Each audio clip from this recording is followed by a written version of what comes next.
బాబుకి పాలివ్వడం కోసం ఆయేషాని నేను అక్కడికి తీసుకువెళ్ళాను.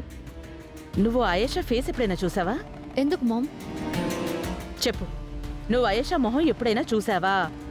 లేదు మామ్. తనెప్పుడూ బుర్కా వేసుకుని ఉంటుంది. నేను కూడా తన మొహం చూపించమని ఎప్పుడూ అడగలేదు. ఏం ఆలోచిస్తున్నావు మామ్? నాకెందుకో ఆ ఆయేషానే అహల్య అని డౌట్గా ఉంది. చాచా, ఆయేషా అహల్య అయ్యే ఛాన్సే లేదు మామ్. నాకు ఆయేషా బాగా తెలుసు. తన హస్బెండ్ దుబాయ్లో ఉంటాడు. ఆ అహల్యని తక్కువ అంచనా వేయడానికి వీల్లేదు. అది తిమ్మిని బమ్మిని చేయగలదు. లేకపోతే నిన్ను ఎంతగానో ప్రేమించిన గౌతమ్ని తనెలా పెళ్లి చేసుకుంటుంది? అది పెద్ద మాయల మరాఠీ. అహల్య తెలివిగలదే కావచ్చు మామ్, కానీ ఆయేషా అహల్య అయ్యే ఛాన్సే లేదు. ఎందుకంటే తను నాకు చాలా రోజుల నుంచి తెలుసు. నా దగ్గర అహల్య బుర్కా వేసుకుని ఆయేషాలా నటించాల్సిన అవసరం లేదు. ఆయేషా అహల్య ఇద్దరూ ఒకటే అయి ఉండొచ్చు, కాకపోవచ్చు. కానీ నీకు ఆయేషా పరిచయం అని, తను బాబుకి పాలివ్వడానికి వస్తుందని అహల్యకి తెలిసే అవకాశం ఉంది కదా. అందుకే ఆ గెటప్లో వచ్చుంటుంది. నువ్వేం చేస్తావో నాకు తెలియదు మామ్. మళ్ళీ అహల్య మాత్రం ఆ ఇంటికి రాకూడదు. ఎందుకంటే గౌతమ్కి అహల్య ఆయేషా గెటప్లో ఇంటికి వస్తుందని తెలిసిపోయింది. ఇంకోసారి అది ఆయేషా గెటప్లో వచ్చిందంటే గౌతమ్ తనని గుర్తుపట్టేస్తాడు. అప్పుడు ఇద్దరు కలిసిపోతారు. నేనుండగా అది జరగదు. గౌతమ్ అహల్య మళ్ళీ కలవరు. ఎందుకు కలవరత్తయ్యా? మీరెందుకు వాళ్ళని విడదీయాలనుకుంటున్నారు? మీరేం చేసినా సరే మా అన్నయ్య వదిన విడిపోరు. ఎట్టి పరిస్థితుల్లోనైనా మా అన్నయ్య మా వదిన్ని తిరిగి ఇంటికి తీసుకొస్తాడు. వాళ్ళు మళ్ళీ కలుస్తారు. ఏయ్, ఎందక కొట్టిన దెబ్బ సరిపోలేదా? మళ్ళీ వచ్చి వాగుతున్నావు? మీరు నన్ను కొట్టండి, చంపండి, మా అన్నయ్య వదిన్ని విడదీస్తానంటే నేను ఒప్పుకోను.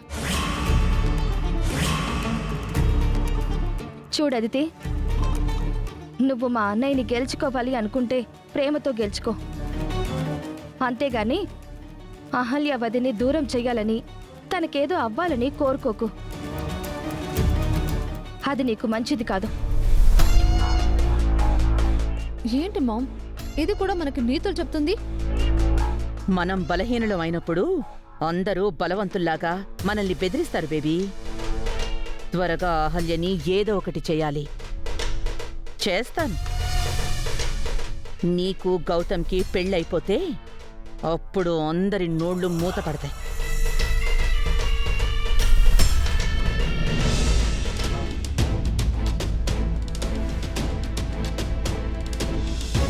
ఓసే అహల్య, ఆ బాక్స్ కోసం నీకు ఎన్నిసార్లు ఫోన్ చేశాను. నిన్ను బెదిరించాను, కానీ నువ్వు మాత్రం బాక్స్ ఇవ్వకుండా మాట దాటేస్తూ తప్పించుకుంటూ ఉన్నావు. లక్కీగా ఈ ఇంటి బయటకొచ్చావు. ఎవరో రౌడీలు నిన్ను తరుముతూ ఉంటే నిన్ను సేవ్ చేసి నా ఇంట్లోనే పెట్టుకున్నాను. సింహం గుహలోకి లేడి పిల్ల వచ్చి దొరికినట్టు నువ్వు నాకు దొరికావు. ఇప్పుడు నీ నుంచి ఆ సీక్రెట్ ఎలా రాబడతానో చూడు.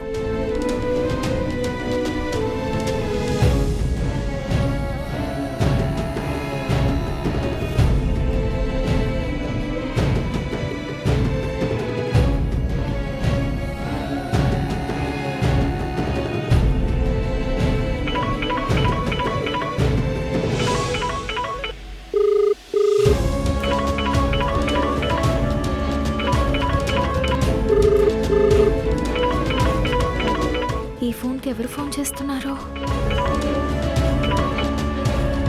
హలో, నేనే. నిన్ను వీడని నీడను నేనే, నిన్ను వీడని నీడను నేనే.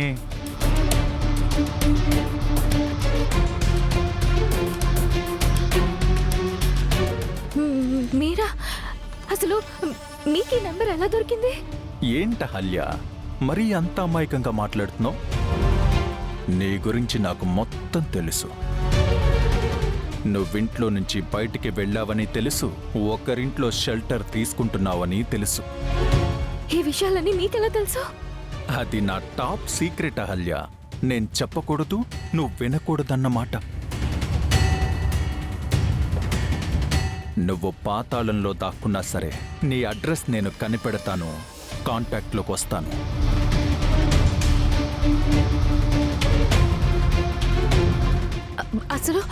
అసలు నీకేం కావాలి? ఏంటహల్య తెలిసే అడుగుతావు? నాకు కావాల్సింది ఒక్కటే, ఆ ఇంద్రాగాడి బాక్స్. అది నువ్వు నాకిచ్చేసావంటే నేను నీకెప్పుడూ ఫోన్ చేయను. ఇచ్చేయమ్మా, ఇచ్చే ఇచ్చే ఇచ్చే ఇచ్చే. నేను బాక్స్ ఎక్కడి నుంచి తీసుకొచ్చాను, ఇంట్లో పెట్టాను, కానీ అది ఎక్కడుందో నాకు తెలీదు. నువ్వు నిజం చెప్పకపోతే చంపేస్తాను. నిన్ను కాదు, నీ బిడ్డని, గౌతమ్ని.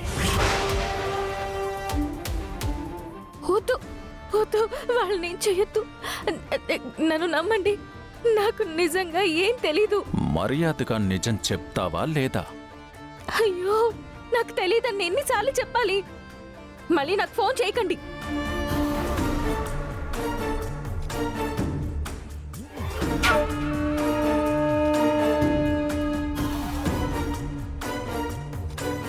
ఏంటహల్య ఇప్పుడు కూడా తప్పించుకుంటున్నావు?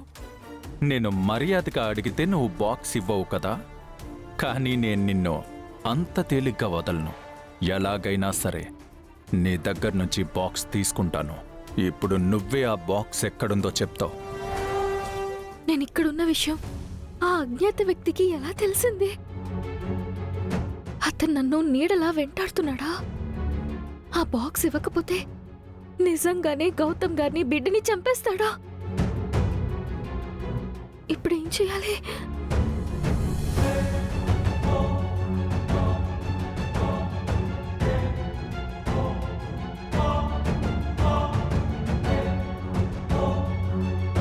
అన్నయ్యతో చెప్తే మంచిదేమో. అన్నయ్య, అన్నయ్య, అన్నయ్య, అన్నయ్య. అహల్యలో భయం స్టార్ట్ అయింది. ఇప్పుడు నిజం బయటకొస్తుంది. అన్నయ్య, ఏంటమ్మా, ఏమైంది? ఎందుకు కంగారు పడుతున్నావు? అన్నయ్య ఎక్కడమ్మా? అన్నయ్య ఎక్కడా? వాడు పైనున్నాడమ్మా. ఉండు, పిలుస్తాను. బెనర్జీ, బెనర్జీ.